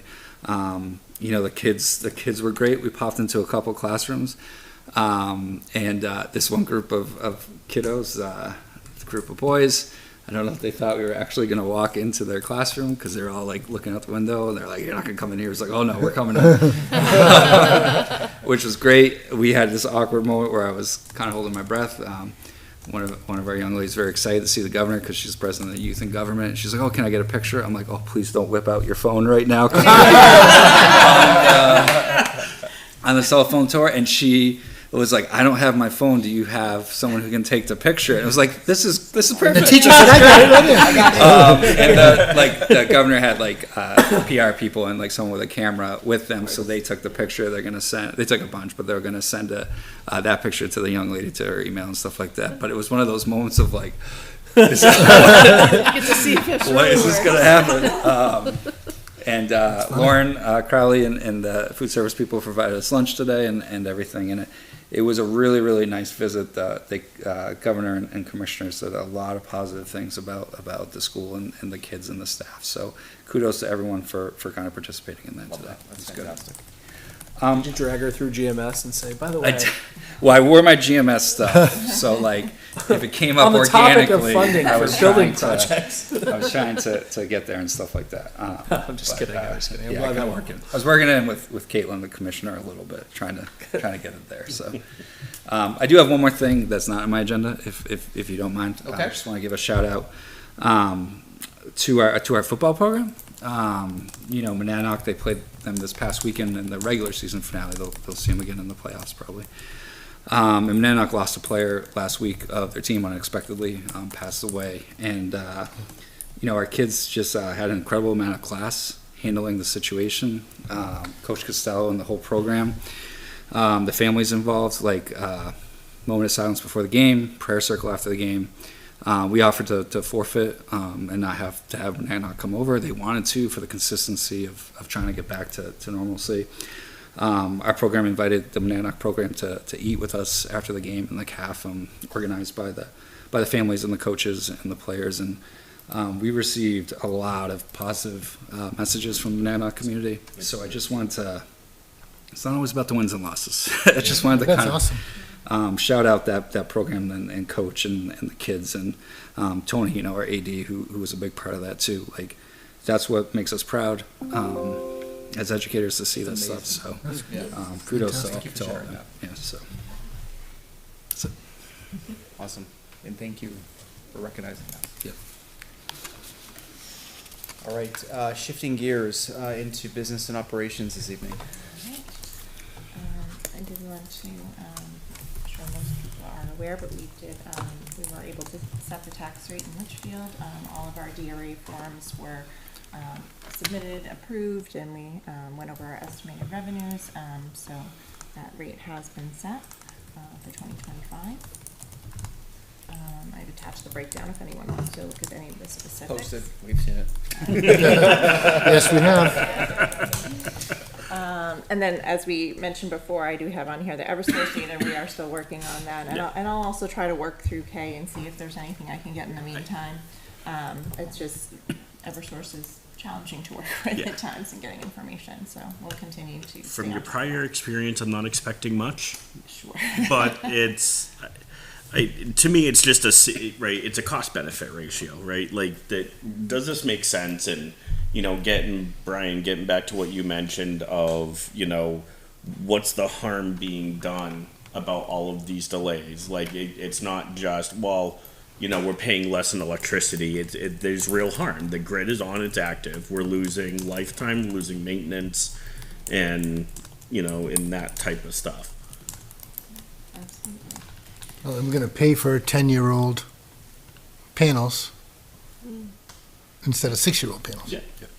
I mean, its average lifetime is 25 years. They're online for, call it, 2 years before we start making payments on it, right? It's no longer a 25-year bond. It's now a 23-year bond. So we will continue to look into that, and I will certainly update you when I have more information. Greatly appreciated. Thank you. Of course. I just wanted to give a facilities update, just some highlights. There have been some things that we've been dealing with, as always, but so over at Griffin, we have been without a dishwasher for a little bit now, so our food service crew there has been using disposable trays until we figured out a solution. Lauren Crowley's done a really great job of getting multiple quotes so that we have, a lot to choose from, make sure that we're making the best decision. We have gone ahead and ordered one. It's going to be in about 3 weeks, so we're coordinating the contractors to make sure that goes in smoothly. So they'll be back up and running very shortly. Another thing that we've been waiting on for a while is there was 2 HVAC units for one of the portables over at GMS that had, I don't know if you recall, but it actually at the beginning of the summer they had not stopped working. The units that we have, we've been told, are really specific. There was not a lot of options for us to order from, so there was quite a lengthy wait time. And it ended up continuing to being extended, but we were able to get those installed actually today and yesterday. They've been working to do that. So that was quite a bit of we didn't realize what an undertaking that was going to be. It involved a crane and lots of construction. So Kids must have been fascinated. Yes, Well, that's why exactly. we did it yesterday. Yeah. Yes, exactly. Oh, that's true. No school. And we had hoped that it had been wrapped up yesterday, but it did go into It's the what was the cost of that? Just out of curiosity. What was the cost of that? The units themselves were 30,000, I believe, and then we will have to pay more for the construction. There's going to be a little bit more. I think it's just worth, continuing to highlight as we go into a season where we're going to be asking for a bond to fix the school. These are the things that these are the cost of doing nothing, right? So, Correct. we are continuing to put money into things that Yes. we could have solved this problem already. I do think too, this will come up with the GMS stuff, let's say we move forward with the project, gets approved, so on and so forth, there's gonna be a question of what to do with the portables, right? As they were doing this work and started to tear up that roof, I don't know if those things are salvageable. I Like, have it's a piece just, in my office. we're just rotting through, right? Like, those are, And what, that's- 10 years old, That's the 15 years old? 15, yeah, Yeah. and that was the newer of the two. So Yeah, so, Do you have like an official report from the contractors or somebody saying there's more advised work? we have pictures. we do. I We mean- did make sure that he took lots of pictures, and I have a piece of the Right. trim that came off. Because So there's definitely. to me, if we get somebody that says you're rotting out, right? This goes back to, exactly what Matt was saying of, portables are not meant to last forever, right? They're meant to be a temporary, longish term, but temporary solution. These are the newer ones, the ones the kindergarten's in? Correct. Yeah, it's the 4-pack. That wasn't purchased, that was 2018, 17? It hasn't been that long.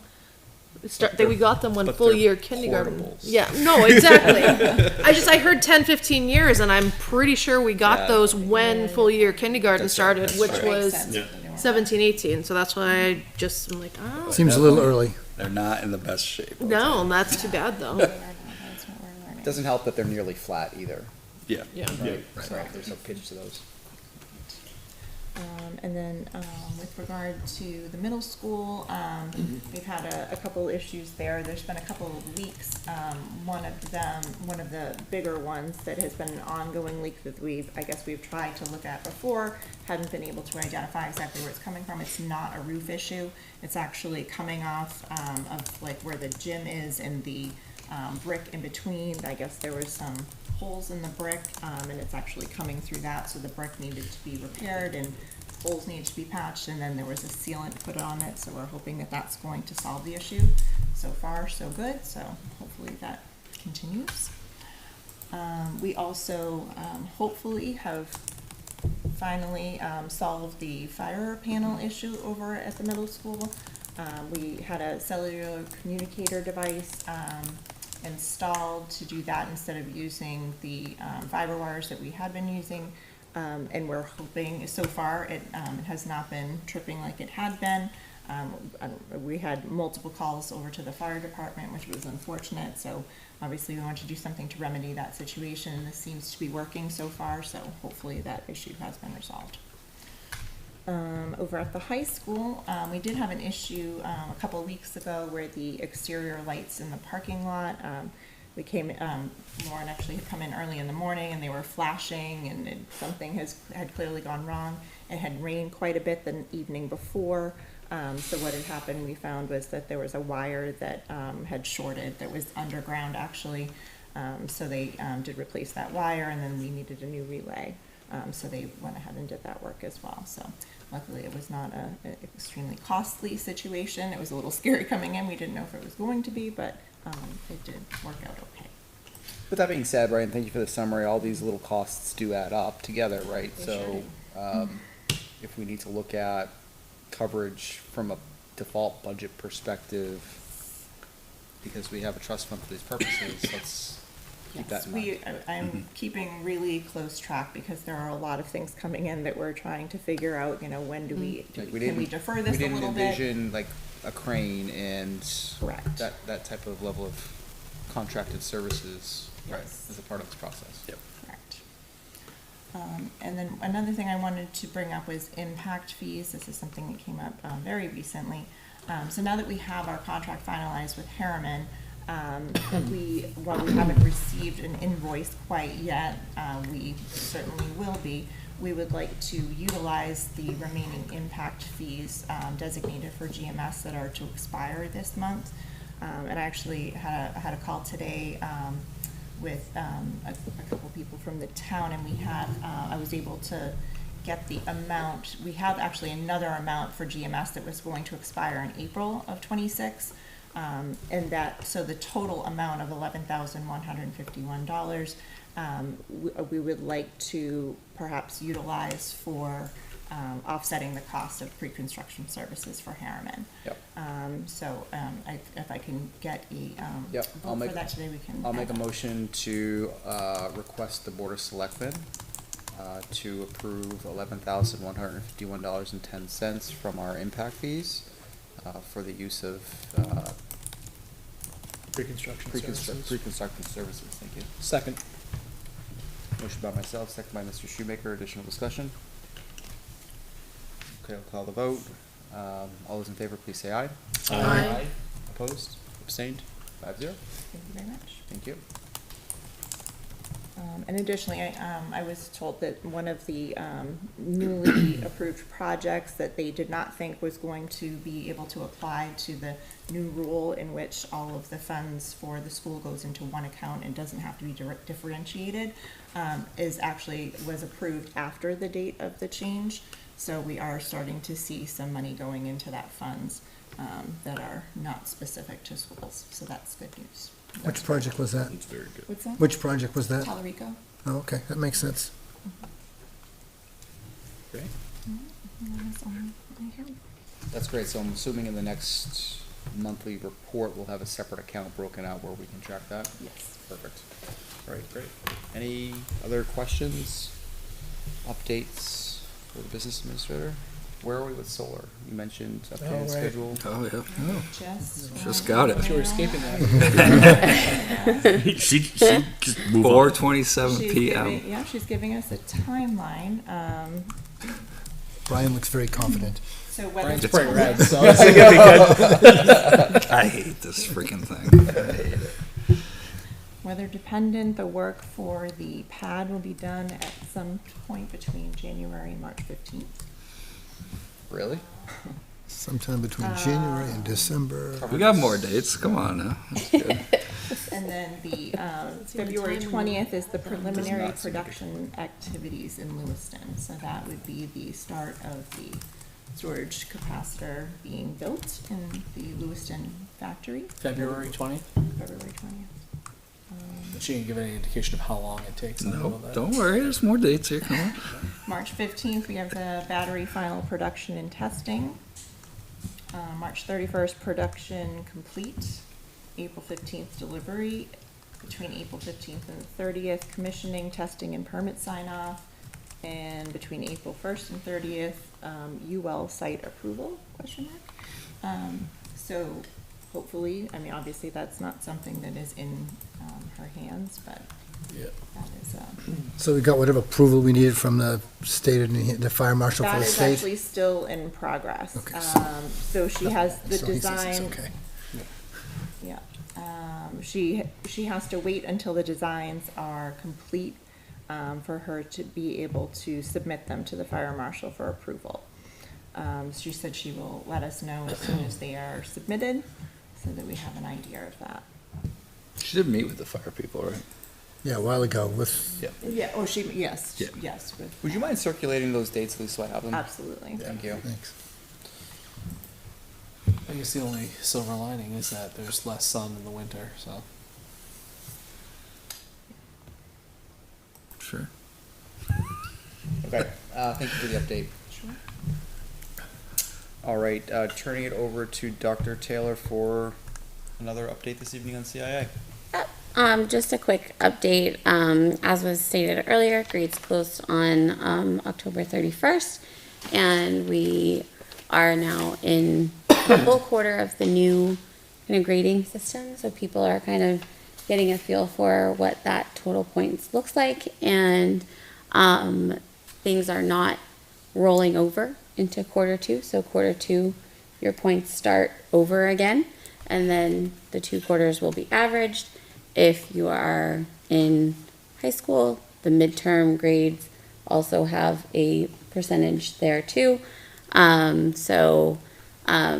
This is people are working through learning how the total points affect your grades. So there's been a lot of good conversations around it, and being mindful of what's being offered, and then on the student side, how things impact if you do or do not do things and all of that. So it's been good. We are going to be starting up I have another stakeholder group coming for grading and reporting. So be on the lookout for that in the next month or so, because I do want to get a group of people together that involves all stakeholders to talk about a more sustainable and efficient and permanent system for our district. So that's coming up. The planning is well underway for our 2 December professional learning days, which are going to be a mix of getting some really robust professional development, and also some teacher wellness. I put out a call for presenters to our teachers to help with sharing their expertise on the morning of the 22nd, which will be really nice. We did a professional learning needs assessment as part of Title II to identify areas in which teachers are seeking professional development, and then we used that data to analyze. We identified 3 strands to offer professional development, and we'll do breakout sessions, so it looks to be a really nice morning of learning together and from each other. And then we continue to work on the 306 work that needs to be in place by next year. We're in pretty good shape working through that. Jen, Val, and I are meeting every other week to make sure high school is locked in for next year's freshman class coming up. And lots of conversations around there. Vertical alignment continues, so it's busy. What about with the fall testing? I know like one of your focuses is trying to help the teachers analyze data that's coming out of those things. Yeah, so we every quarter for 3rd through 8th grade, and then 11th grade science, we're doing the SAS modular practice. So the teachers are looking at where I had a really great discussion with some of the PLC groups. For example, the social studies and English department at the middle school, the team looked at the data in nonfiction and saw the weakness in using vocabulary and context. So they started coming up with ideas for how to incorporate that into their instruction. So that stuff has been happening, and it's been really great because they're looking at it for our curriculum is our standards, right? Like that's what we want our students to know and be able to do. So they're seeing the benefit of, okay, here's a 1-for-1 look. I can see my whole class and where they're at in each of these standards. And like they're coming up with amazing ideas in integrating, like we can do a FAIR model for vocabulary. We can do, so their conversations have been really good around that. Awesome. So, yeah, we're moving. All right, excellent. As the time is now 7 o'clock, would the board be okay if Mr. Bellino enjoys the rest of his evening? Absolutely. Sure. All right. You're Have a welcome to stay as well. wonderful Up to you. Thank you. Thanks. Have a good night. Thank you, You you too. too. All right, we have the public minutes from October 15th, 2025. Everyone have an opportunity to review. Yeah, I'll make a motion to approve them. Motion by Mr. Shoemaker, Second. second by Ms. Ames. Additional discussion? Okay, all those in favor, please say aye. Aye. Opposed? Abstained? That carries 5-0. Everyone's favorite topic is policy. Next. Here we go. I think these are easy ones. I for the hope they're most easy part. ones. There's 5. The first one is just an additional. Primex asked us to review this one as part of our liability stuff. So the proposed is very similar to the current. We just did one change. Instead of where it said building principal, we replaced it with director of human resources because we do have a director of human resources who's the one who actually processes all this stuff. So if you go through that, that's the difference between that and the policies we currently have. So, and then the other, we're just kind of going through the list as we go through Yep. policies. The first two deal with surveillance, one on buses and one on school property. Matching them up to the School Board Association. Our current policies are close as well. There's nothing too significant there. And then the third one, the IHAM, the health education, this is the sex ed one. We had the form attached to the policy. We really should separate them out so you have your actual policy and then the accompanying form when people want to opt out. So that's the difference with that, is separating the two things out to have a policy and then a separate form. And then the last one is student services, again, just some tweaks to align it with the New Hampshire School Board Association policy. So the core of these have not changed, just little language tweaks to align everything, so. Okay. Any questions on first read for any of the policies? Okay, I'll make a motion to approve policy GBGD, policy ECAF, policy EEAA, policy IHAM, and policy ILD for a first read. Second. Motion by myself, second by Ms. Ames. I think I got all those right. You did. All right, thank you. Additional discussion? All those in favor, please say aye. Aye. Opposed? Abstained? 5-0, and we'll see them again in a couple weeks. All right, shifting gears, we have moved enrollment just into old business. I know the superintendent's been continuing to track that for us. At this point, I don't think we need to talk about it, unless there's a material change the superintendent would like to highlight. Nope, it's pretty steady. Cool. Next thing is GMS project. Actually, you have shockingly a lot of stuff to update on this. So, I did not anticipate that a couple days ago, but I do now because things move fast. So, we have our next meeting tomorrow. I guess we're calling it an advisory committee. I don't know what else to call it, but the group that meets with Harriman every 2 weeks, we're meeting tomorrow. Part of that meeting, you guys are hearing this for the first time, is going over the website that will go live on Friday that has all the information about the project, including history, presentations, all the different facilities reports that have been done over the years, all that type of information. So that will go live Friday. We'll send it out in our messages over the course of the weekend. And so everyone can get up to How do speed. we get it out with to everything going. WhatsApp and the Facebook pages? Yeah, we'll post them on our social medias. We have some contacts we've been trying to get to have people posted on those pages and stuff like that. Um, I mean, I'll Part just post it too, so. Yeah. Part of that promotion stuff, we have a community forum. This is a big one. We're trying to get a lot of people for it. Where we're going to discuss kind of the two options. We'll have initial designs for both of those options at that forum. And the second option involves that redistribution of the grades throughout the school, so that will be a focus of that community forum. So we would really like feedback. We'd like community involvement in that. We're starting to roll it out in our newsletters. Next weekend, it's going out in the Union Leader as part of their weekends. Nashua Extra, yeah. Yeah, what that thing that goes to everyone in town and Board on stuff like that. GMS, What's that? the board on GMS. Yes, yes. I think if we Yes. can't get one, we should rent one of those construction boards. Well, Joe talked about building. I think we need A one of the. sandwich I think, Yeah, sandwich boards. I think we need one of the orange construction ones because people like. We can rent them. We've looked at what they cost. They're like $750 for Yeah, a week. to Is it? rent. Yeah, Yeah. week? for a week. Yeah. I just So- feel like people don't see static things. Well, I mean, so the first comment that came out at the end of the first community forum was, why weren't they on the letter boards on? That was we dropped the ball on that one. Yep. Just No, leave it there. but I mean, it's like, so Yeah, I tend to no. agree with you, but it's at the same time. Like I'm not saying we shouldn't do that. I'm Right. just saying that we're looking for substantial participation. And right. Did, I just think that people.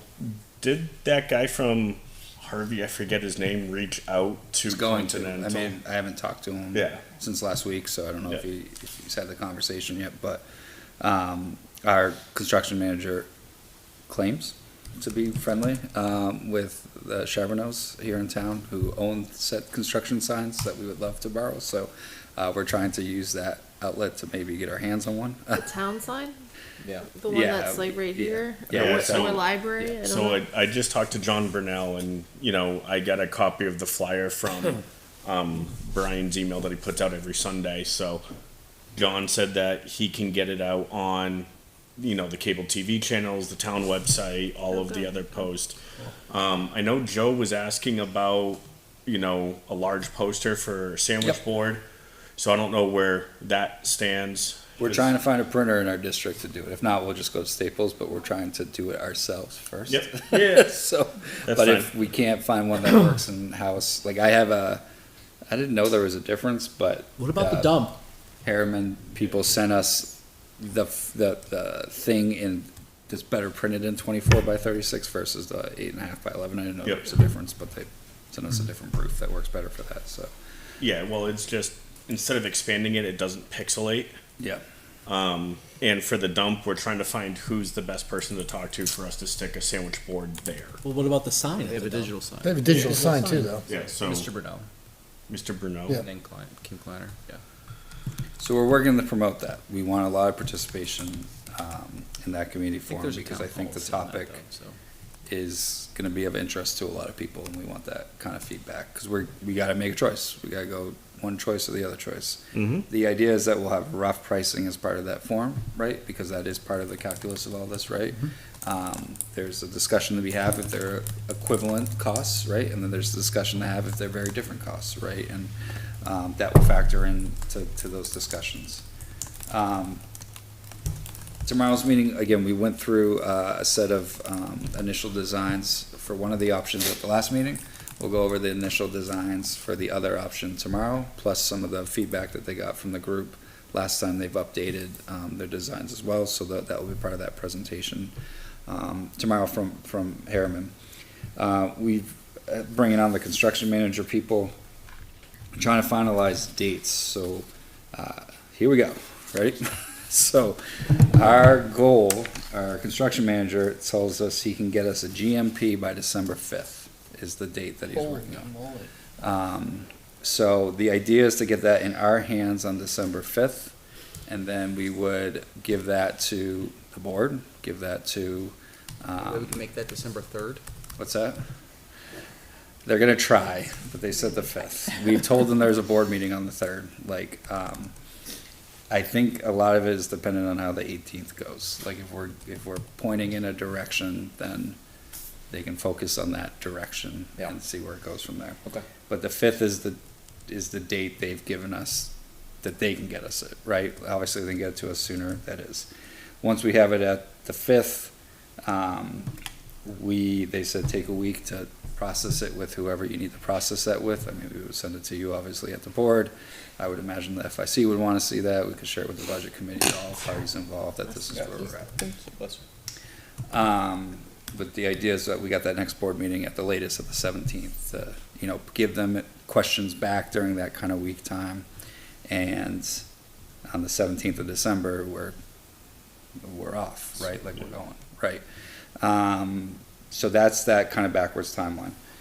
And then we met with Bond Bank yesterday, so we have all of our dates for the Bond Bank.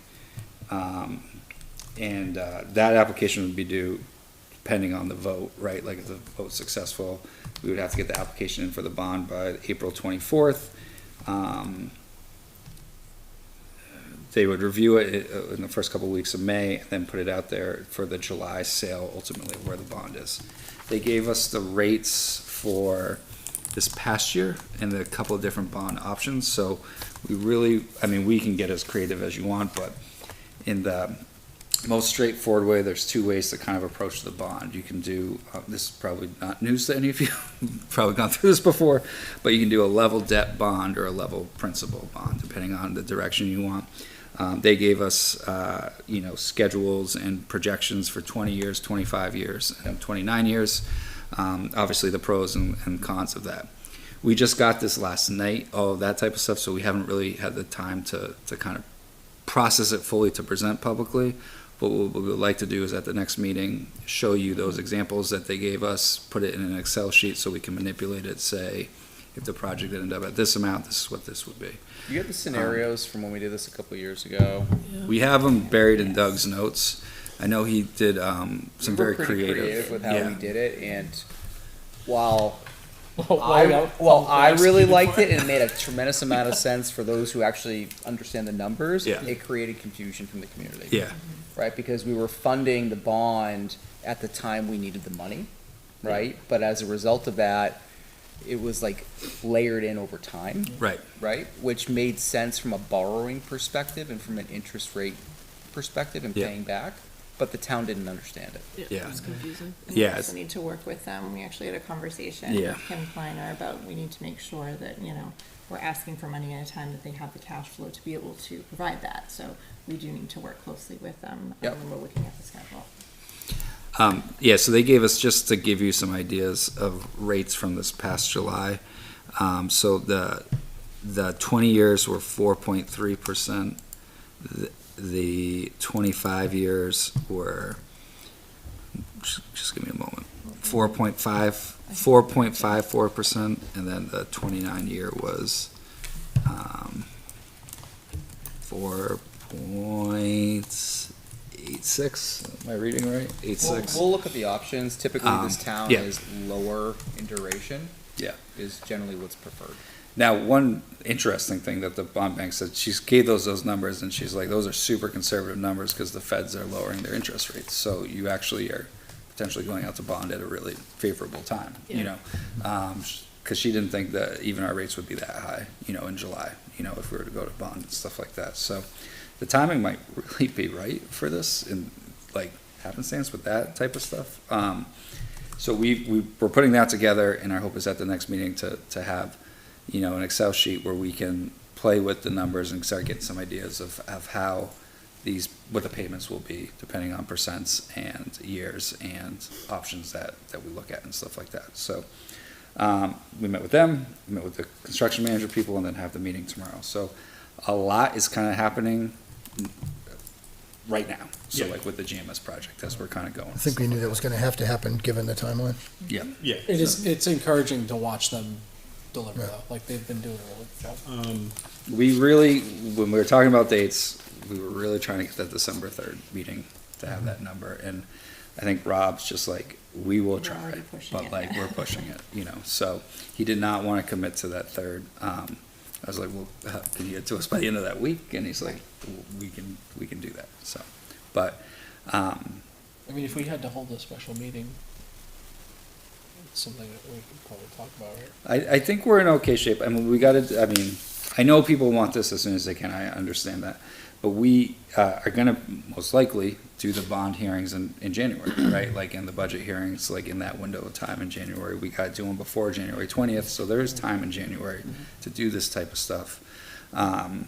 Where we're still in decent shape with all of this. Yeah, I right? mean, I think it's just, the earlier that we can be talking to the budget committee about stuff, Yeah. the more comfortable they'll be. Yeah, which and I is think that's what we're hoping with being able to show the hypotheticals, right? Like, we can show what this looks like, if the cost was like $18 million and if the percentage of the bond was this, right? Like, if it was an 18% and a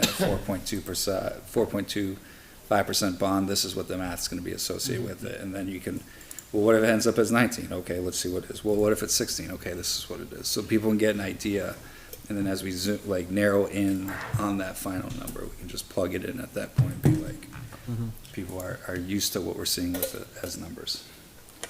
I did just do a quick Google search just in the drive. I just and- sent it to Julie. Okay, Yeah. all right, it's the same thing. It pops right up Yeah. as an Good Excel stuff. spreadsheet Yeah. for you to be able Perfect. to, Thank Yep. again, same level Yep. principal, level debt, all the. Well, It's a good model to It use, is, right? yeah. And as we look about options, right, it's a good template to lay out some options. Oh, perfect. I thought we were gonna have to create that ourselves. No, it has, it has, No, assess- it's it all has in assessed there, yeah. values, right, and Good. automatically updates Excellent. and that type of thing, yeah. Yeah. So, I know one of the questions that some of the FIC members are going to have, are we planning on doing a USPS mailer for the second community forum? Like what we did for the survey? I mean, that's I know it ultimately- costs a penny. It's gonna cost money, And and it this takes is the balance time. between it, right? Like, now, this union leader thing is supposed to be in everyone, we took a full page out Yep. in this thing, right? And it's supposed to be in every home in Litchfield, that's what we've been told, right? That this comes out free. So I think of that as a mailer, right? Like, if you're Okay. gonna open that, you're not gonna miss our ad, we paid for the full page, right? Yep. And I'm hoping that serves that purpose here, right? Okay. Like, I think we want to save some of those direct mailer things for when we have, this is the project type of Yeah, information. no, so like, right? and I see that for like the third community forum and then the deliberative, right? I think that's where we would want to spend those funds, but I just had to ask the question. We should ask them to add a page on our project website that just shows like what our outreach has been. So that way, just like union leader went out on this date. Here's a or summary. I here's a like summary. that, So right. that way the people that keep saying, well, I haven't heard about it. Where is this posted? Like, it's posted. Here's we- a running we summary of posted all it of our at the- outreach. It's posted at the dump. It's posted here. It's posted there. Yeah, that's great. Please remember that tomorrow night. So Am I coming tomorrow? Is one of you not going tomorrow? whoever's going. Yeah, it's gonna be later, I think, Yeah, like I'll be 4:30. late. And I would go if you weren't able to go tomorrow. But I would can- be- I I'd can be go. the same thing at 4:30, probably. I can be there on time if one of you wants me to go. It's up to you. All right. And I will You remember guys that one. decide that, so you Y'all can figure don't that out, have we a will not have a quorum. quorum, and Yeah. it's good. So we're moving fast, and as we get information, we'll send it out, so. Very good. All right, anything else on GMS at the moment? More to come? More to come. All right, all right. We'll shift it into the manifest. So this evening, we have several manifest items that I think have 3 signatures. All right, excellent. We have the payroll manifest of $432,403.26. 403B, $255,244.87. Payroll, $411,396.89. Another 403B, $8,312.06. We have union dues, $5,491.77. And then 2 accounts payable, one for $396,871.47, and the second for $44,385.83. All right, excellent. That covers manifest, and we'll open it up for our second community input. Still seeing nobody in the audience, we'll close our second community input and move it over to school board comments. Just say if you haven't tried the iced coffee at the high school, it's really good. Are you a frequent flyer over there now, or what? Is it cheaper than Dunkin's, or? About putting in a drive-through. I'm lobbying for a drive-through. Yeah, actually, I think it might be. I was just kidding. My shout outs to the PTO, right? I know they did a lot of hard work over the past, school year so far, right? But notably the past week to put on great programs for the teachers while they're hosting parent conferences and the like, so thank you, and shout out to the PTO members that make those events happen. Yeah, Pumpkin Fest was awesome. If anyone wants to donate them one of those little hot dog rollers, I think they could use one of those. They were fighting through with the crock pot, but they did a great job. The chicken hot dogs were amazing. Matt's all about the food. I did, yeah. I also got a donut flight from. Those things looked intense. Yeah, it was. Yeah. I'm pretty sure I need a artery to clear out. But All right, any other comments this evening? No. Congratulations to our LMS sports soccer teams as killing it. well, right? I know we Killing gave a it. shout out to Campbell. I want to give a shout out to LMS as well. Yeah, I think both soccer's won, volleyball won, I think. Yep. And we had the They cross-country did individual. fantastic across country, Yeah. right? Well, we had the individual champ. Yeah. Mason won it. Yeah, Who's so, number one? yeah, it was great. And then Campbell, we got boys soccer Friday night. Fingers crossed. So Exciting times for Litchfield sports. All right, Did excellent. Wyndham win the free lighting for their field? I don't know. I don't think it was I looking think I good. heard that. That's Really? the town that really needs it. It was Wyndham. Look, Or they're a finalist anyway. We can take on all handouts everyone wants to give us in the town of Wyndham. You know, we'll take it all. So It's gonna be a spotlight in Brian's yard. Yeah. excellent. You live close to the high school? Close enough. That's great. All right, we'll close school board comments, and the board does have some business tonight in non-public session under RSA 91A3, A, and C. And with that, we'll close our public session, and I'll entertain a motion to move into non-public. so moved. We have a motion by Mr. Shoemaker, Second. second by Ms. Ames. This is a roll call vote. Mr. Plansky? Aye. Mr. Shoemaker? Aye. I'm an aye. Ms. Ames? Aye. Mr. DeWitt? Aye. That carries 5-0. Thank you very much, everyone. We're now in non-public, and just as a reminder, we have the joint public sessions, budget sessions tomorrow, and then next Tuesday. And here we go with the budget review season.